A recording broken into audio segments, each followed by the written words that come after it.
Oh yeah, this Awesome. is fun. So All sick. right. Okay, let's So, get into it, Jonah. What are we yeah. doing today, my guy? Well, we're bringing back a blast from the past. This is some of the favorite episodes, I think, of mine that we've done.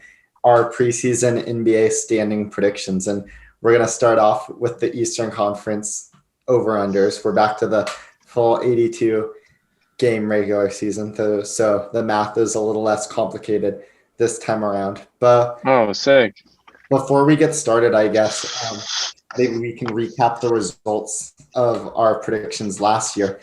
Kellan went 16-14, so he had a winning record in his over-unders. A strong performance considering Wow. this is really the first year you've paid attention to basketball. So I'd say to get more right than wrong is impressive. Channon with 18 and 12, so a strong record for him. And I came in with a 22-8. So I don't know if anybody listens to the advice I gave out on the pod. I mean, hopefully if they did, they probably made quite a bit of money. So dang, Jonah. But we'll try to recreate some of that success. I guess all of us will be trying to recreate that success this year. I think there are some good deals on the board, but also a lot of teams that look a lot different this year. So it'll be interesting to talk through them all. And just like we did last time, I think we'll start at the top of the conference. And I don't think there'll probably be much disagreement amongst the team we're projecting to get the number 1 seed. And I think for me, at least, that's the Brooklyn Nets. Oh yeah, 100%. Yes, sir. All right. So I had the Nets going 59-23 this year. So I'm taking the over for Brooklyn. I just think I really like the Patty Mills signing for them because when you think about it last year, and they had a very strong regular season last year, and they did it with extended absences from all 3 of their players. So whether it was Durant with COVID and the hamstring issue, Harden dealt with the hamstring issue on the second half of the season, Irving was in and out of the lineup all year. But really, I think what we learned last year is it really only takes the Nets having like 1 or 2 of their star players, and the offense was very efficient no matter what with like Joe Harris, and they don't have Landry Shamet anymore, who kind of was another shooter who would grease the wheels, but upgrade him to Patty Mills. I don't think they'll miss a beat there. And I think they'll probably be improved defensively as well this year too. Another year of development for Nick Claxton.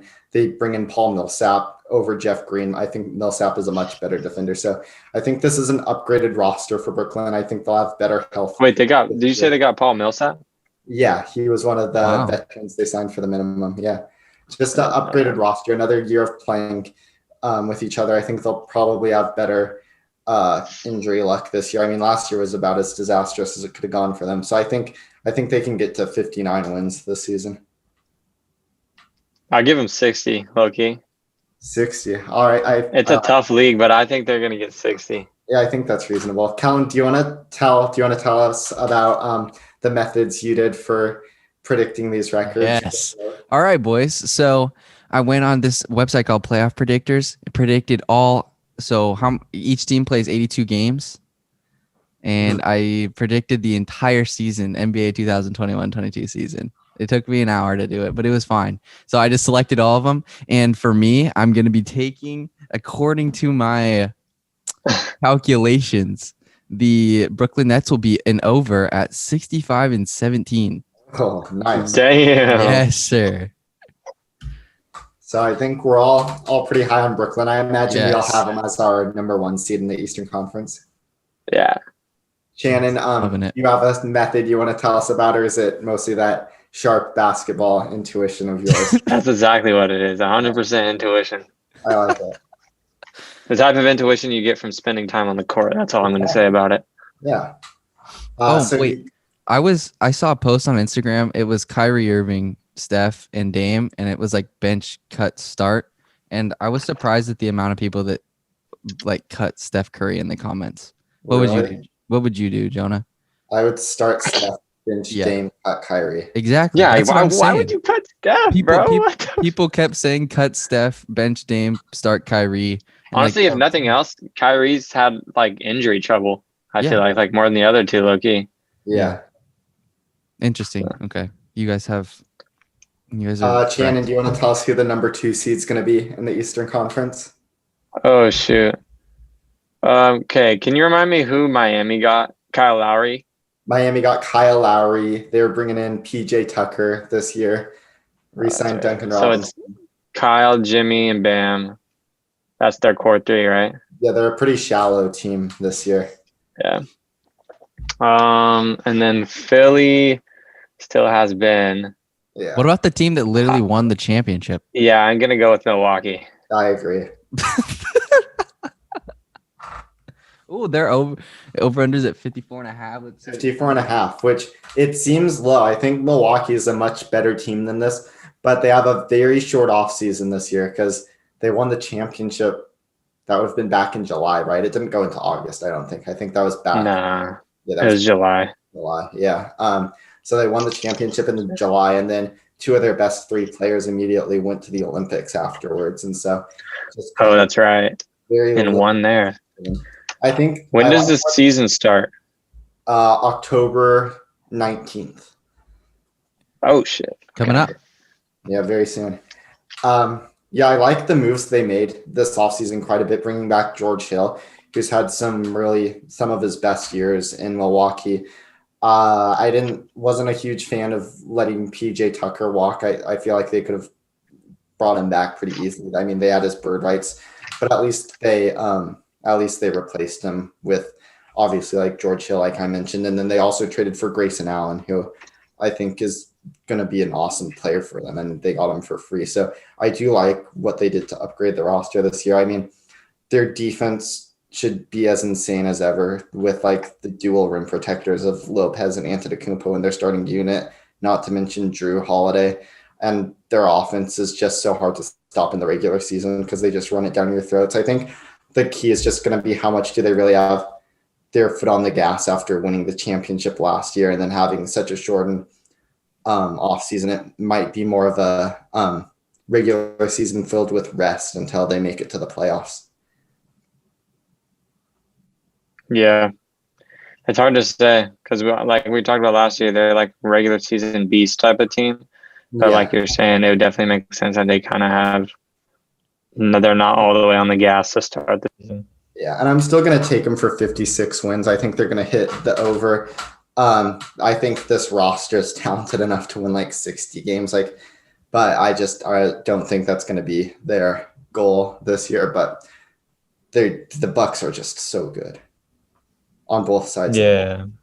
And DiVincenzo is going to be healthy this year again and add some playmaking, especially in transition. It's so weird that he was almost gone with that one trade, right? Yeah, I mean, they would have gotten Bogdanovich, which would have been even better. But true. What's your record, Channon? Because I do think they will kind of be chilling a little bit, but they're still so good. Like I would not be surprised if they won 58, honestly. But I'm gonna go with 55. 55, yeah, that's reasonable. And they did bring back Bobby Portis as well and let go of Bryn Forbes. But I mean, I think you'll lose Bryn Forbes and take on Grayson Allen. Like that's like hard to do better than that. I think that's up. My thing, keep in mind, I didn't even look at this until it was over, okay? So I just kept clicking the right teams. I had them at 64. Okay. It's definitely, I agree with Channon. Like, it would be like 58 probably, I think. Yeah. Or something So who like that. you have in third place? I think this is really where it starts to get interesting. Because those two teams are a clear cut above the rest of the Eastern Conference, in my opinion. But after this, it's going to be it's so interesting after this. I have 4 teams that are just kind of packed together. So, yeah. Kellan, do you want to tell us who we should talk about next? Who's your third team? My third team, go down. Or no, wait, go up actually. Yeah, it was Atlanta. Alphabet's tricky. It is. It's a tricky thing. I've been out of school for a little bit. I like. I had him, dude. I had him at 54 and 28. 54. Wow. I mean, that would be a great season for him. Yeah. These are the sort of teams that I really like in the regular season. I think it goes like it goes underlooked how much a guy like Trae Young can really like help your team. Like a guy like Trae Young or Damian Lillard or Luka Doncic, one of these players who has the ball in their hands like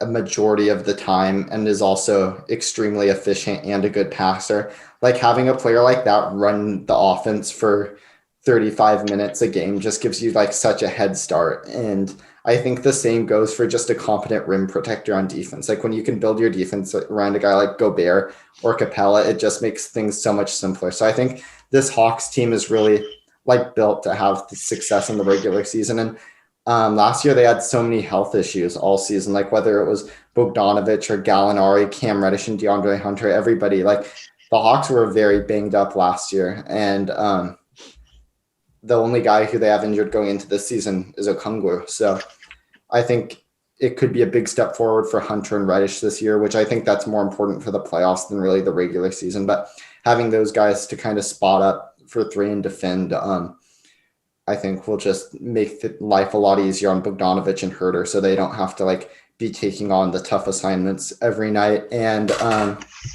yeah, I think the Hawks could be a bit of a risk to get off to a slow start. Mostly because Okongwu's hurt. I'm not as high as Gorgie Dang as like a regular season center playing like 20 minutes a game, which he'll probably have to. But I think once Okongwu gets back, I mean, the Hawks, like I said, they're built for just having a lot of regular season success, in my opinion. They're my favorite team in the Eastern Conference as well. I have them winning 51 games. Also, the fact that like Trae Young and what's his name? John Collins.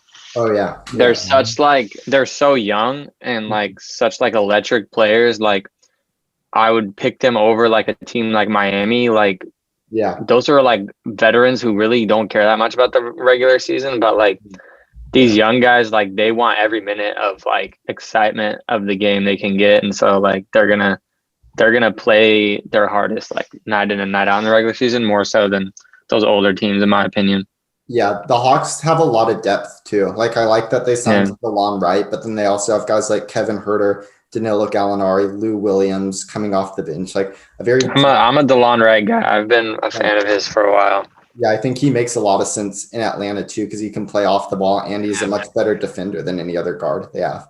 I think that was a big upgrade off of Chris Dunn, who they got rid of. So what's your record for him, Channon?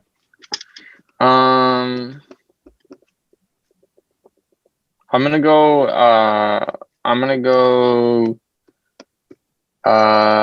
48. Okay. And I'm gonna have them tied with another team. All right, you wanna spoil who that team is? Yeah, I'm gonna have them. It's actually, I don't know. It's hard to say because I don't know what's going on with this team. Okay, with the current Philadelphia team, I'm gonna have them tied with Philly. Okay. Yeah, Phil, this is one where I was curious to hear your thoughts because this is similar to the situation we went in to last season with the Houston Rockets, and Channon was that's facts. Channon was really the one who nailed the Houston Rockets prediction last year by having the foresight to predict James Harden's departure. I think me and Kellan both kind of hedged our bets, and I think I predicted them to be like a 500 team, which obviously they weren't even close to that by the end of the season. But yeah, it's hard to know what's going to happen with Philadelphia because obviously they were a juggernaut last year, and that was even with Joel Embiid missing a lot of time, which you would think would be like a death sentence to them, but really they excelled even without him. And the backup center position gets downgraded quite significantly from Dwight Howard to Andre Drummond, so I wouldn't expect them to have Andre Drummond's so bad, dude.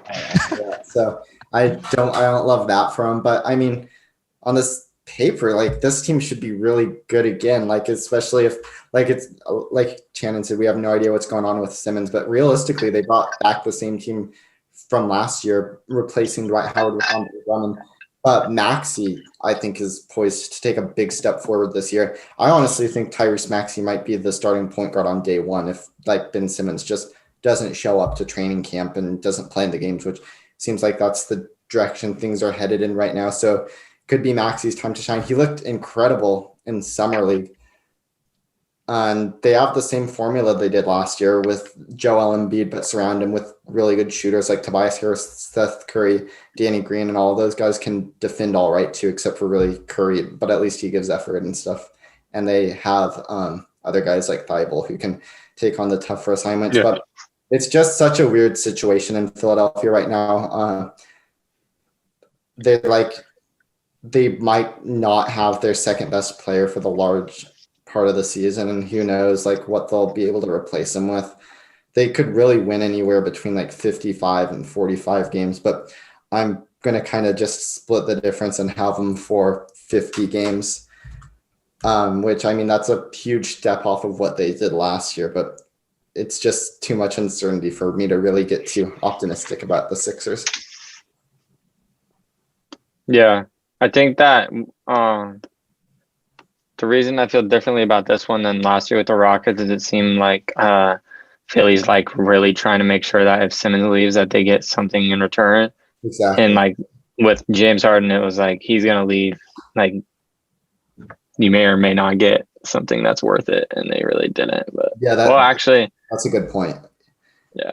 Because the Rockets just tore it down immediately, but the Sixers, if Ben Simmons leaves, I mean, we're still in the kind of golden era of Joel Embiid, and so they'll definitely be pedal to the floor. And yeah, Daryl Morey doesn't seem like he's going to settle, but also at some point, it's better to settle than have nothing. Which I mean, if Ben Simmons doesn't play, you have a max contract, like taken up on your cap sheet and being used. Did you see the D'Angelo Russell trade that the Timberwolves declined? No. It was like Simmons for D'Lo and like a couple other Timberwolves players, and they declined it. That sounds like a mistake for Minnesota. I mean, yeah, I would love to bring in. I mean, I guess you have the whole thing with Russell and Towns being friends, so maybe just the social dynamics wouldn't work. But I mean, yeah, Ben Simmons makes a ton of sense for how bad that team's going to be defensively. Kellan, do you have a prediction for Philadelphia? Mine was I had him at 53-29. 53-29. I was really confused when I was picking with them because I was like, are they actually going to be as good as they were last year, Ben? I mean, I don't know. They're a difficult one to get a grasp on for sure. Who was your, I guess, was Philadelphia your third place or your fourth place team? Yeah. Who was your fifth place team? I had Boston. Boston. Okay, that I really like that one actually. Boston was my fourth place team. I had them ahead of the 76ers. I have them winning 51 games this season, which is a lot more than their over-under. But I just love the way this team is set up this year. I think the Schroeder signing was actually awesome for them because Schroeder, such a steal. Yeah.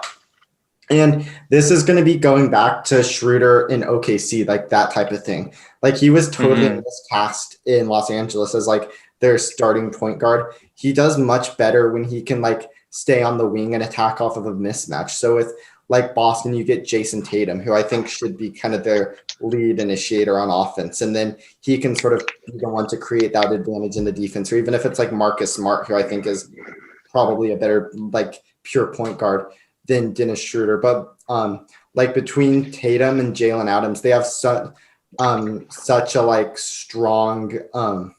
such strong sources of offensive production in the starting lineup already that really when Schroeder gets the ball, it's going to be once one of those two players has already kind of created an advantage or bent the defense. And then maybe Schroeder catches the ball as like sort of a kick out at the wing, and then he can drive to the hoop from there, which is really what he did in OKC and really probably what his best skill is as a player. So I think this is a spot that makes a lot more sense for him than LA. Than Los Angeles did. Starting point guard role in LA, definitely. Yeah. And then I really like their center rotation as well between Al Horford and Robert Williams. I think they've got a lot of versatility there. And I didn't even know they brought Al Horford back. Yeah, that was the Kemba Walker trade with Oklahoma City. Whoa. Kemba Walker trade. Yeah. Kemba got traded to Oklahoma City, then bought out, then he signed with the Knicks. Oh, I knew that. I knew he. That's right. Yeah. Okay. Yeah. And then I like their bench as well because Peyton Pritchard was going off in summer league. He's going to be a fun one to watch this year. He was shooting. He has some serious range, and he's a great offensive player. But they also can balance that out with Josh Richardson if they want more of a defensive look in the backcourt. And then Aaron Nesmith, second year, I think he's going to take a step forward. You guys know how much I love Grant Williams. They bring in Enes Kanter, who I'm not so much of a fan of. But last year, Boston was one of my locks in terms of like a team I felt really confident I had a grasp on, and I picked them to underperform their win total, and they did. They got the 7th seed, so I was kind of right to be skeptical about them. But this year I'm feeling very, very good. The only reason I'm not even higher is just because, like, sort of new coach. We don't really know how it's going to work with Ime Udoka yet.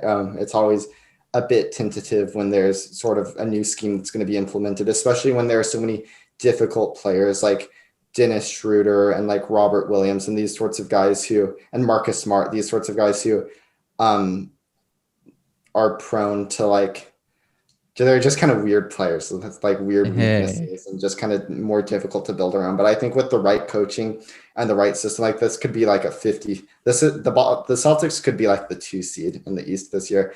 And I think they're even more dangerous as a postseason team, just given like the versatility defensively that like Horford and Williams gives them and their wings. Like wings are so important in the playoffs, even more so than the regular season. That I just love the way the Celtics are looking this year. Yeah, I love them all the time. They're always a solid team. Well, not last year. Not last year. Better than the Warriors, and the Warriors are a solid team. So they were average last year, I guess. What do I think about this Celtics? That was one of my favorite games last year, Warriors against Celtics, when Tatum and Curry were just going off on each other. Yeah, I think both of them had like 40. That was extremely that was sick. Didn't we still lose? I remember that one. Yeah, that was the one where Juan Toscano Anderson got the cut on his head from jumping over the scores table. Oh yeah, what a time to be alive. That was a great game. I gave third and fourth 48 wins each, right? I'm pretty sure. Indeed. Yeah, I mean they don't necessarily have to be your third and fourth. Like you can you can give the Celtics more wins than the Sixers if you want. Like that's what I did. Yeah. I think I'm gonna go damn. The East is dicey this year. Yeah, the East is better than the Western Conference, I think. Yeah, I agree. That's crazy. Both in terms of like depth, but then also like the Nets and Bucks are much better than any team in the Western Conference too. Like in terms of top end and just the middle of the pack teams as well. Where did Evan Fournier go? Knicks as well. Mm-hmm. Yeah. So the Knicks now have Fournier, Kemba, and Randall. The Knicks are looking really good, but we'll talk about them in a second. That's my issue here. Wait, the Knicks have Kemba? Yeah.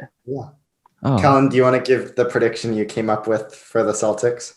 Yeah, I had him at 48. 48. Well, Kellan has been an optimist this podcast. He hasn't taken the under on a single team yet.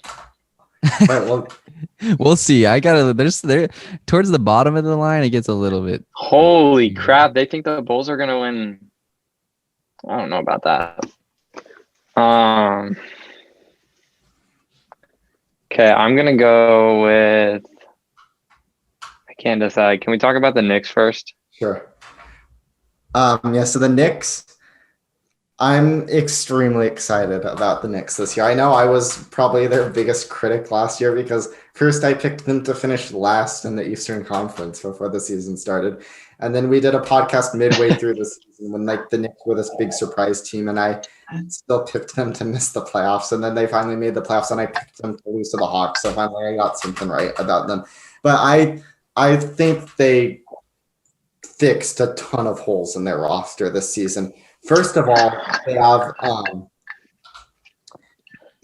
added a great starting point guard. Like it was Elfrid Payton last year, and I know Derrick Rose played more minutes than Payton, but Rose is really more of a combo guard this year. He's much more focused on scoring. So bringing in Kemba Walker, I thought was huge for them, and Fournier as well. Like shooting was such a weakness for them last year, and now really the only non-shooter in their starting lineup besides like Mitchell Robinson and Nerlens Noel. Like the worst shooter is Barrett, and I mean he's efficient. He shot like 39-40% last year. He's just very low volume. I like Barrett.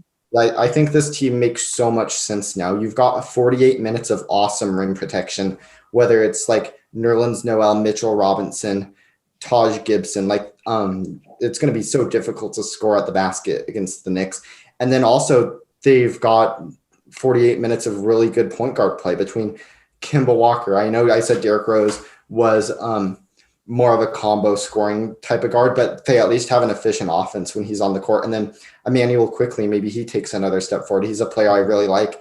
And then that's not even including Randall, who's a great option to have at power forward. I don't really think they need RJ Barrett to take another step forward. Same goes for Obi Toppin, but anything those two can do is found money. I'm pretty low on Toppin at this point. Barrett, I think, makes a lot of sense. He's the guy who can just take the corner threes he did last year, but then also attack a closeout and that sort of thing. Like he still has the strength and athleticism that made him the number 3 overall pick back in the day. So I just think this Knicks roster is awesome. Like Kemba Walker and Fournier are such huge additions for them. Robinson's going to come back healthy. Tom Thibodeau, he's just going to squeeze every ounce he can out of this team during the regular season, for better or for worse. But this is one I feel very confident about. I think that 41.5, that over under, this is just comically low. I think the Knicks are going to win 50 games.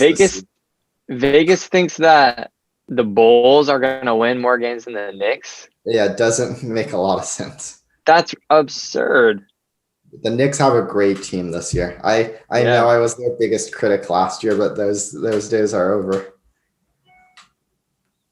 Okay. What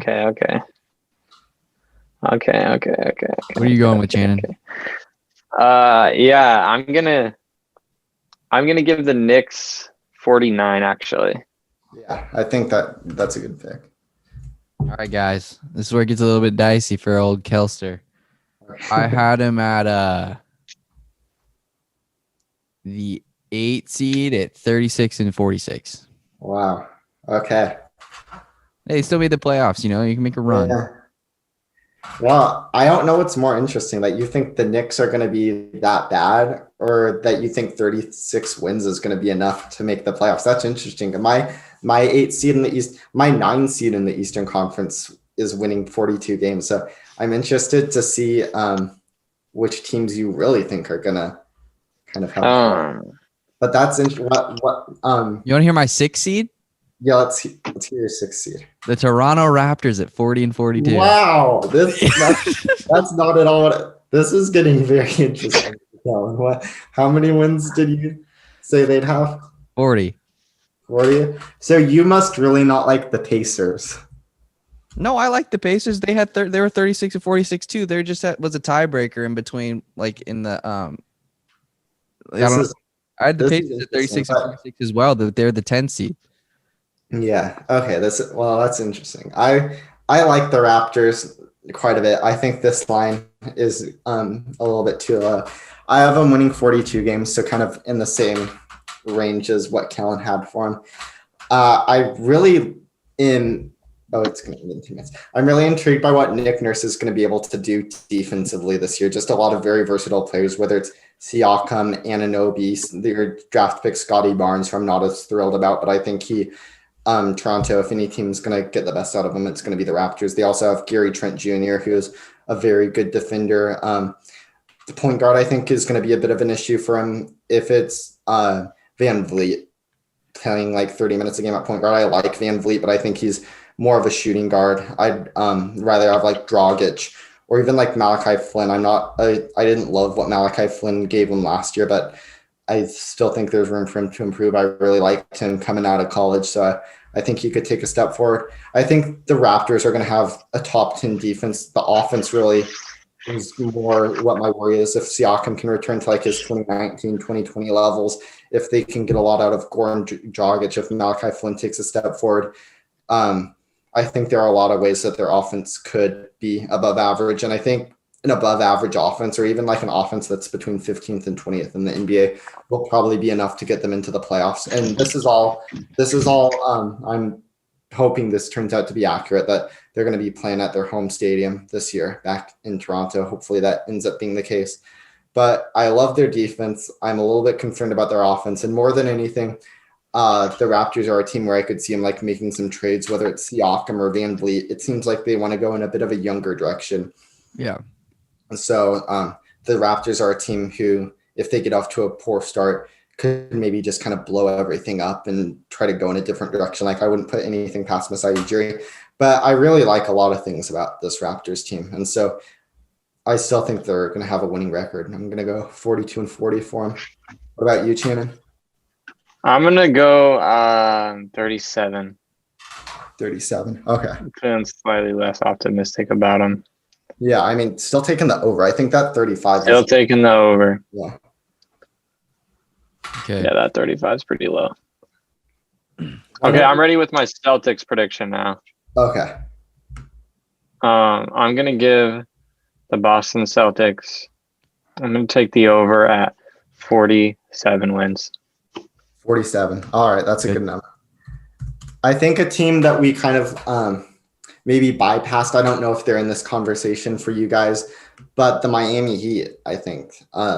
Yeah, we definitely, hit them next. I really I didn't have a good record for them, dude. I really liked what they did this offseason and bringing in Kyle Lowry and PJ Tucker. Those are two guys who I really like, and I think they both fit well, especially Kyle Lowry on the Heat team. I think their defense is going to be very good with Bam Adebayo and Jimmy Butler. Like those are just blocks to have one of the best defenses in the NBA. I think their offense is really intriguing because you've got three amazing playmakers in Kyle Lowry, Jimmy Butler, and Bam Adebayo, and around three great playmakers with one of, if not the best shooter in the NBA, in Duncan Robinson. And that just seems like it's a recipe to have just like it's going to be very interesting to see what they're going to do on that end. But I just think they're a little bit too old and just not quite enough depth. Like they're like off the bench, they've got Tyler Hero, and that's about it. Like Victor Oladipo maybe, but he's probably going to be hurt most of the season. Omir Yurtseven fine in summer league, and so did Max Strus, but they've realistically never had any meaningful NBA experience. I mean, just like what happens every year, the Heat are probably going to be able to develop some player out of the blue who gives them big minutes and a lot of production, but I have no idea who that's going to be. It's probably going to be Max Strus. And Gabe Vincent looked amazing in his own right when Nigeria took down less in that game before the Olympics. But right now, I just think the Heat don't really have enough depth, and I don't think they're going to be pushing too hard during the regular season. I think this is much more geared towards the playoffs given their age and just how shallow the team is. So I'm going to have them winning 46 games, which is too bad because I think they're probably going to draw either the Nets or the Bucks in the first round, which as good as they're going to be in the playoffs, I think that's probably a death sentence. So yeah, I was going to go 44. Yeah. Like I really liked the idea of this team. I just wish they had some sort of identity off the bench, and maybe that's Tyler Hero. Yeah. Because I don't think it is Tyler Hero, but it just seems like he might be on a different timeline now. Like if you asked me a year ago, I would think maybe Tyler was ready for that. But after I told you he was falling off. After how poorly he performed last year, it seems like he might be on a different timeline. Kellan, what about you for the Heat? You said you were a little low on them. So I had three teams at 36 and 46, and it was the Heat, Pacers, and Knicks. I mean, if Jimmy Butler or Bam Adebayo got hurt, like I don't think 36 is outside the realm of possibility for Miami. As crazy as that sounds. I mean, when they made the moves, I was thinking I was going to be like a huge supporter of Miami. Like once they got PJ Tucker and Kyle Lowry, two guys I really liked, I was expecting to be much higher on them than anybody else. But as I thought about the roster more, am a little concerned. Not built for regular season at all. Yeah. Which team do you And guys like you said, that's probably just going to screw him over. Yeah, exactly. Because Ultimate. they can't afford to get the Bucks or Nets in the first round. I guess we might as well to the Pacers now. Yeah. Another team you got at 36 wins, Kellan. Yep. Yeah, I like the Pacers quite a bit. I think Rick Carlisle is going to help them a lot. Like Bjorkgren was an unmitigated disaster last season. They're gonna have much better health this year. I think some of the fit stuff is still a concern between like Sabonis and Miles Turner. It doesn't seem like that's really gone anywhere over the last few years, and it seems like the offense is still just going to be Sabonis post-ups and like Malcolm Brogdon, which probably isn't the recipe to have an above-average offense. Like the big X factor for the Pacers is if what TJ Warren looks like when he gets back, because he could really elevate the team. But aside from that, like the bench is going to look about the same. A lot of TJ McConnell, which kind of dictates what you're going to look like on offense. They replaced Doug McDermott with Chris Duarte, who I thought Duarte was a great selection for them. They've still got Justin Holiday. They added Torrey Craig, which I thought was a great pickup for them. I think this team should be pretty much average on both sides of the ball. I think like Sabonis and Brogdon are talented enough offensively to kind of keep them afloat there. And then Miles Turner just provides so much rim protection that he really holds up their defense quite well when he's on the floor. So I think this team is just kind of a mediocre team through and through. We didn't even mention Karis LeVert, but I mean, I'm pretty low on Karis LeVert. I think he'll be a good scoring guard off the bench, but I think the fit between him and TJ McConnell is awkward at best. Yeah, I was going to rock with 41. 41. Yeah, I think that's a good call. And I think conspicuous in their absence from this discussion so far is the Chicago Bulls, who had an eventful offseason, to say the least. They bring in Lonzo Ball, DeMar DeRozan to pair with the core of Zach LaVine and Nikola Vucevic that they already had. They also added Caruso and Derrick Jones Jr. from the Portland Trail Blazers. Oh, that's right. R.I.P. Channon, do you think they improved their team? I mean, they improved their team, but how much do you think they improved their team, if at all? Not enough. They don't have any defensive presence. We've talked about Vucevic is a horrible defender. We've talked about Zach LaVine, who has potential to be a good defender, like based on his athleticism, but is not a good defender. No, especially off ball, just too many concentration. Yeah. DeMar DeRozan is just getting up there in age. Yeah. I do like him as a player, but he's not an answer for this team. I would have liked to see him maybe land in like Los Angeles or something. And then what else did they do? Lonzo Ball. Yeah, Lonzo Ball. That one made a little bit of more sense. I get that one. He's like the same age as LaVine too, so I thought that was justifiable. I think those two are a good pairing. $85 million. That's a lot of Lonzo Ball, but I also think that's reasonable. And then Caruso was a good one as well. Yeah. I would like to see Lonzo and LaVine play together for a while. I think they will work well together, but I don't think they will play enough defense really to be relevant.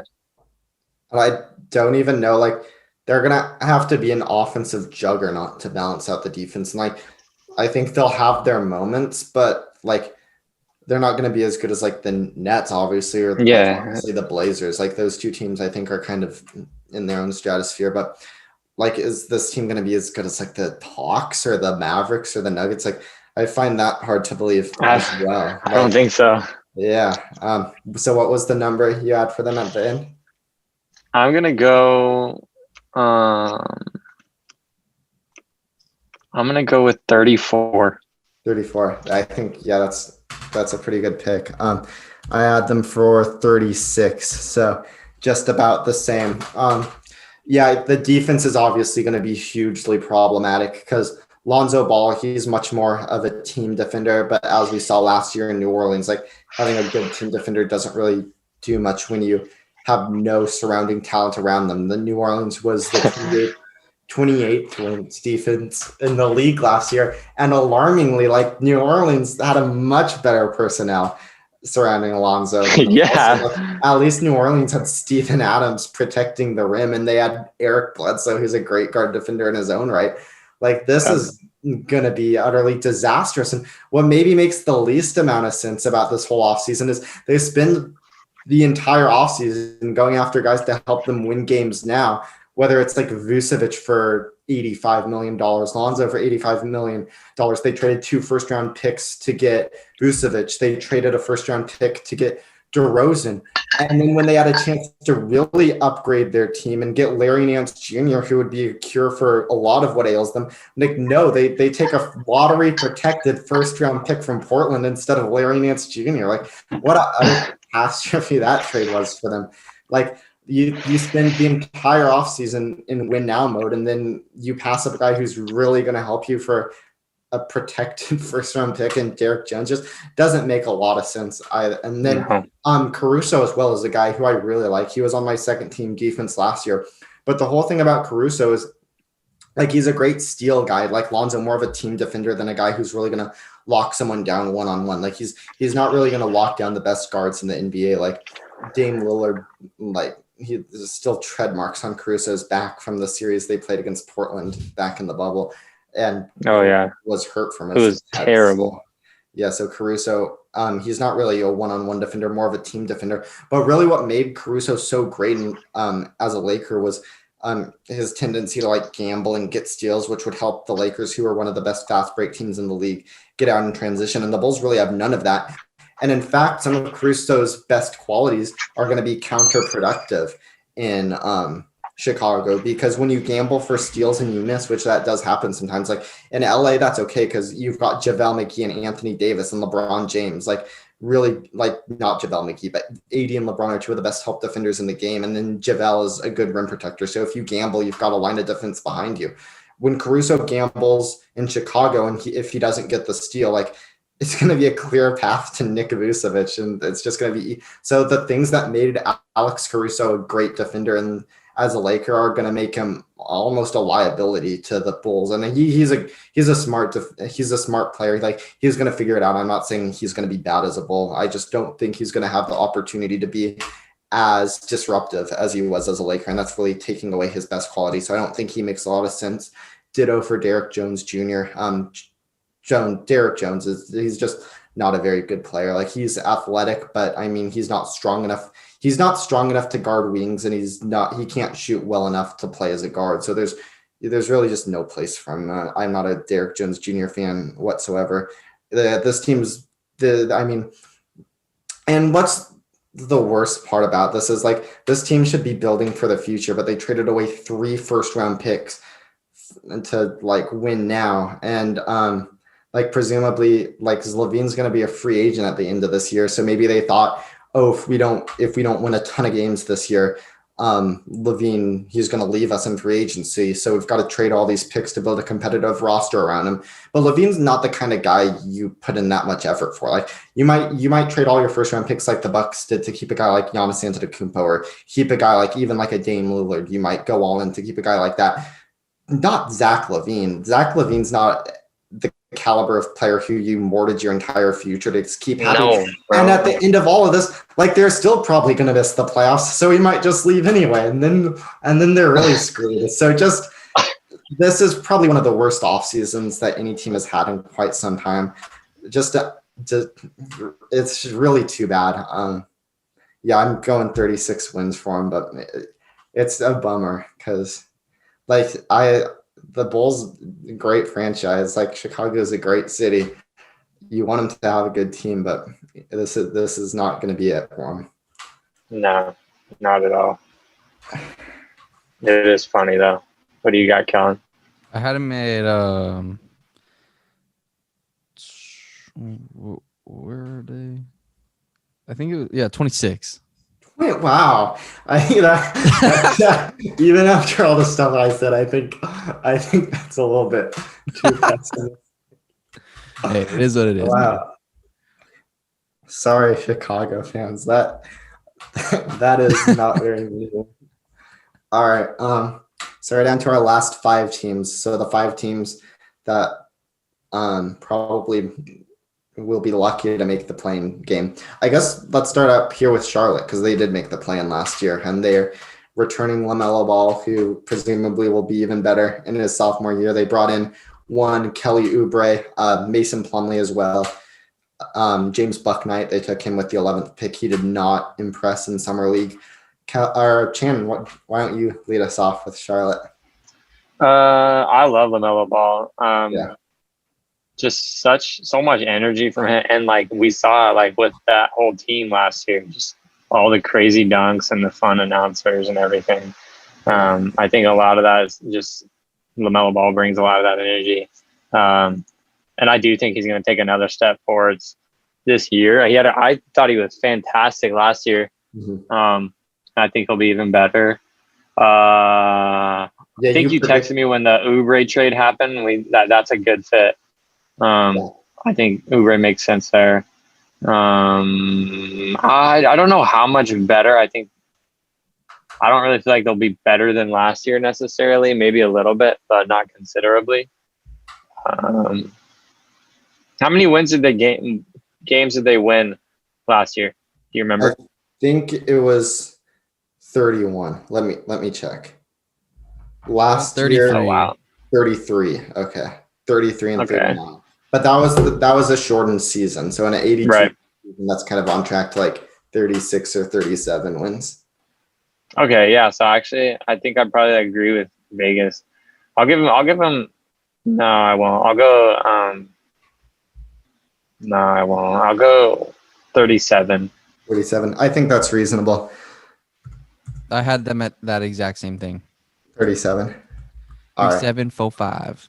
I think the Charlotte Hornets might be this year's sort of spiritual successor to last year's Toronto Raptors, where I think Charlotte surprised quite a few people, myself included, with just the competency they had on defense last season. And I think part of that was James Borrego, who, good for him. He got extended this offseason. I think well-deserved. He had a lot of interesting sort of schemes and systems he went to, especially with like the small ball units with PJ Washington at center and that sort of thing. But the reason I say they might be this year's Raptors is because I think with the Raptors after the bubble and leading in the offseason, but the 2020 offseason between the bubble and last season, I think we just kind of overlooked like what consistency at center means for a team. And the Raptors had traditionally been one of the best defenses in the NBA, but then both Gasol and Ibaka leave and they replace him with Aaron Baines, Chris Boucher, and at the trade deadline, Kim Birch, and their defense just fell off a cliff and nobody was anticipating that to be the case. But I think we just kind of took for granted having that presence in the middle. And I think that might be the case for the Hornets this year as well, losing both Cody Zeller and Bismack Biyombo, who are both unexciting but very capable defensive centers, and then replacing that with Mason Plumlee. They also drafted Kai Jones, and they have second-year players Nick Richards and Vernon Carey Jr. I just think it's going to be tough for them to sustain the defensive success from last year. I think offensively it's going to be a bit of a challenge too, because you lose the spacing Devontae Graham provided, but then replace that with Ish Smith and Kelly Oubre, both of whom are complete non-shooters. I do think Oubre is going to juice up the transition, like having him, LaMelo, Miles Bridges running the fast break, like that's going to be very exciting. But yeah, I think the spacing on offense is going to be pretty poor. And like LaMelo's great in transition, but his half-court offense is really going to be put to the test this year because Graham really took more of that responsibility last season, and Hayward when he was healthy too. So if Hayward stays healthy all year, then it's a bit of a different thing, but I don't think really any of us are anticipating that. I think the Hornets might take a step back this season. I'm going to pick them to win 32 games. I think the defense is going to take a big step back, and I just am not a fan of their personnel for offense. So I don't really think the Hornets are going to factor into the Eastern Conference playoff picture that much. And I mean, that's okay. They're still kind of building for the future. They've got a lot of young talent. I think LaMelo is going to have an awesome season and continue to like show improvements, but I'm just not a big fan of the roster they built. I wish they would have gone after a player like Rashawn Holmes or like a more exciting long-term fit at the center position, but they didn't really do that. Maybe Kai Jones becomes that in the future, but he's a little bit small. But I mean, that's not necessarily the worst thing in the world. Rashawn Holmes would have been awesome there. That would have been really cool. Yeah, for sure. He got signed for great value too. Like they could have easily afforded him. Yeah. That seems like a bit of a mistake, but oh well. I had him as my So we're seventh down seed. to you had the Hornets as your 7th seed. Yep.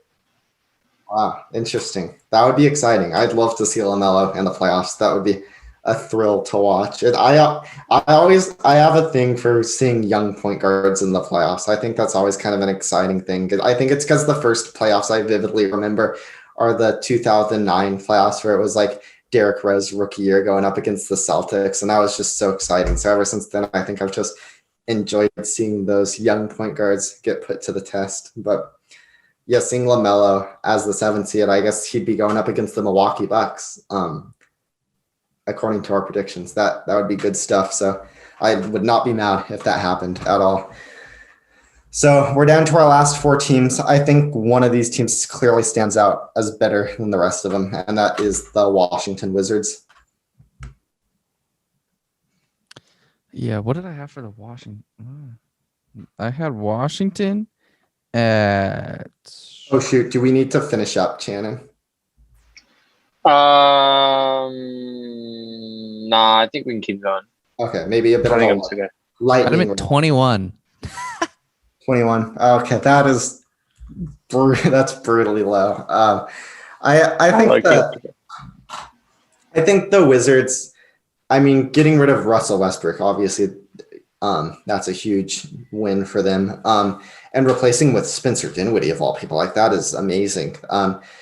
That's right. That's who. I Okay. think the defense is going to plummet. Like Robin Lopez was carrying them on his back on that end to get rid of Lopez and then replace him with the Thomas Bryant who's going to be healthy all year. Like that's not going to be good. I think the offense is a little bit light on shooting. And the 2 shooters they do have, Davis Bertans and Corey Kispert, both figure to be complete liabilities on defense. I mean, Kentavious Caldwell-Pope, I shouldn't be giving short shrift to him at all. Like Caldwell-Pope is going to be good for them. Beal and Dinwiddie are a bit duplicative, in my opinion, just in terms of they're both inclined to get to the basket. And as are Avdia and Hachimura, and Kuz, it's a log jam in the front court between Kispert, Hachimura, Bertans, Avdia, Kyle Kuzma, presumably all guys who are going to command playing time. Montrezl Harrell, like this is a very deep team. Like they've got depth at every position. Just not a lot of guys who fit well together. Not a lot of players who are playing play both offense and defense. Like Kentavious, really the only 2-way guy I feel great about. So I still think this line is a little low. I feel like I'm a Wizards pessimist, and I still have been going over this over under. My theory is that Vegas is taking into account the strong possibility that they do trade Bradley Beal at some point during the season, and that's why this number is maybe a little bit low, but lower than the talent would dictate. But the Wizards are one of these teams where I'm fascinated to watch a few of their games once the season starts, because I really am not sure what to make of it. Just so many players who are such weird fits together, and all of them have like upside, but also a bunch of limitations. So it's going to be and a first-year head coach too, and Wes Unseld Jr. So they'll be curious to see what he does with this roster. I'm going to go 30. Yeah, I think that's fair. All right, 3 teams to go. Let's go with Cade Cunningham, number 1 overall pick, the Detroit Pistons. I had the Detroit Pistons at 25. Wow, that's a good pick.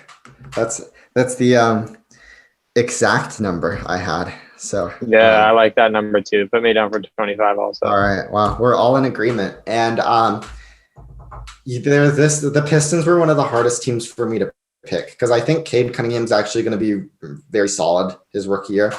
And combining him with Kelly Olynyk, Jeremy Grant, Sadiq Bey, like there's some good offensive talent there. I think there are moments when this offense is going to look very good. I think the Cade Cunningham, Kelly Olynyk, like pick and roll, pick and fade is going to be like shockingly effective. Like I think that's going to be one of the best plays maybe in the NBA. Like both those players seem like they're great fits together. And then Jeremy Grant, I'll be interested to see what he does. He kind of fell off towards the end of last year, but I think now he'll probably go back to being the second option, which fits him more. Where I really get concerned is I think they're the fastest way to just kind of run your season off the tracks is to just give a lot of responsibility to immature ball handlers. And so between Killian Hayes, Saban Lee, and Cade Cunningham, almost all the minutes at like point guard or lead initiator, whatever you want to call it, are going to be taken by guys with very little NBA experience. And Killian Hayes especially just really sucks right now. And so I think there are moments when the offense is going to look pretty bad. I think the defense is going to be pretty bad too. I like Isaiah Stewart, but he's not really that every down rim protector. And then behind him, they really only have Kelly Olynyk. They cut they waived DeAndre Jordan rather. They traded away Jahlil Okafor, just really shallow at that position. And neither Stewart or Olynyk are proven rim protectors. So I could see this team winning 32, 33 games if Cade has a Luka Doncic-esque rookie season. I think that's well within the range of what they could do, 32, 33 wins. But I mean, also just so many unproven players who are going to be playing very roles on this team. I can't get too about it. Two more teams left to go. Do you guys want to do the Cavs or the Magic first? Cavs. Oh, yeah, I guess we're already here. Cavs was an interesting one too, because I like parts of their team. I like how they have 48 minutes of competent point guard play. I think Ricky Rubio is going to be pretty solid for him. And Darius Garland really came on towards the end of last year. So I'm curious to see what Garland can do heading into this year. And I like Jared Allen too. I don't think he was worthy of the 5-year, $100 million contract he got, but damn. Yeah, that's a lot of money for him. I would have given, I like Holmes more than Allen, but Allen got paid way more. But I still think Allen is a very solid starting center. And the combination of Allen and Mobley, I think they'll be pretty bad offensively, but defensively, in theory, it's going to be pretty hard to score on them at the rim. And they do have two absolute liabilities in Sexton and Garland in the backcourt defensively. But I mean, they also have a Okoro who they can put on the most threatening opponent guard. So, and most teams other than the Nets and Trailblazers don't have too many options than Suns. And I'm sure other teams I'm forgetting, but a majority of NBA teams don't have multiple options they can really hurt you with too bad in the backcourt. So I think the Cavs should be fine defensively most nights. I just think the offense is going to be a bit of a struggle. They don't have anything on the wings like Chetty Osman, Dylan Windler, just no real good players at either of the forward positions. So that's a big hole for them. So, and at the end of the day, I'm going to go 25 wins for them. I think having competent point guard playing solid rim protection gets you a long ways during the regular season, but just overall lack of talent, I think, is going to prevent them from getting crazy. No, a very bad shooting team too. I think shooting's a big weakness. They tried to address that with Markkanen, but that was completely misguided. Markkanen fits with nothing else they have going on. So that wasn't a good one. I'm going to go 24 for the Cavs. Yeah, good pick. Kellan? 20. 20. Okay. That's reasonable. I think that's lower than what I would have gone. All right. Last team is the Orlando Magic. Are we all in agreement that the Magic might be the worst team in the East this year? Yeah. Yes. I had them at 22 wins. I think they're going to be intriguing defensively, especially in the games Jonathan Isaac plays, which really, who knows how many games that's going to be. Who knows? I don't even think he's going to be healthy to start the season, apparently. And then, you imagine he might get injured again at some point. But when Isaac's healthy, they have a great center rotation between Wendell Carter and Robin Lopez. Not great, but comparatively to how bad the team is, they actually have pretty solid centers. And maybe Mo Bamba finally takes that step forward. Definitely not counting on that. But Michael, I think the backcourt is really just where it falls apart. I like Jalen Suggs, but there are very few rookie point guards who can lead a team to any sort of success on offense. Really the only ones over the past few years have been John Morant and Luka Doncic. Even Trae Young sucked as a rookie. So I'm really expecting them to have a terrible offense because it's going to be Suggs and Cole Anthony. There might be some Markelle Fultz, just a lot of things to figure out there. And very shallow at the wing position. I like Chuma Okeke, but He really isn't he's not starter level yet. He's definitely had flashes. No. Kellan probably remembers him from the Warriors game last year. He really hit some clutch shots there. You did. They also drafted Franz Wagner with the 8th overall pick. I'm not really a big Franz Wagner fan, so I don't think he'll give him much, especially this year on the wing. But yeah, I think they're gonna have probably a defense that approaches average. I mean, they have a new coach too. They have Jamal Mosley, who was an assistant on the Mavs. If they still had Steve Clifford, who was a great defensive coach, if he was still there, I would pick them to have at least an average defense. But now I am more unsure. I think they have the talent to approach average, but and I also think they're just headed in a different direction. I don't think they're going to be pressing too hard to win a lot of games. They're really more focused on future development through the draft. So I think the Magic are going to be pretty clearly the worst team in the East. So 22 wins.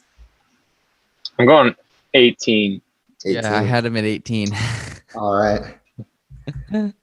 Well, I don't even know how they're going to get anything together at all. Yeah, the offense is going to be a struggle for them. They're going to be one of the least fun teams to watch in the NBA this season. So I guess Magic fans have that to look forward to, and our listeners have the Western Conference preview to look forward to. So that might be. Well, that's going to be an absolute banger. Yeah, that's going to be a fun one. I know Channon might not be able to make him onto quite as few pods this season, but I'm sure he'll be around for the Western Conference. Yeah, let me know. Yeah, when you're trying to do that. It's going to be sick. Absolutely. Okay. All right. Good job, Jonah. And I'm good work. I'm happy that it wasn't completely far off my picks. Yeah, I'll send you the standings that we came up with. So if you want to make a post or something. Perfect. I will. I'm trying to see them. Yeah. Maybe I'll make an all this year. Maybe we'll add a new one, which is like an aggregate where I take the average of all 3 of our predictions and we can come up with like the official all gear no game like collaborative. Yeah, standings. you should. Yeah, do that. Okay. I'm gonna bring down some of the people your guys' rankings though, because I think for the Knicks you had them at what something, and I had them 36. So that's gonna bring. This was true for you last year. You did like the most bipolar predictions, like all of the teams you have in the playoffs, you give them like 60 wins, and then all the teams you have missing, you can wins. Like you never pick a team to go like 500 at all. Yeah, I know. It's okay, but all right. Yeah, it's okay. All right, see you guys later. Bye.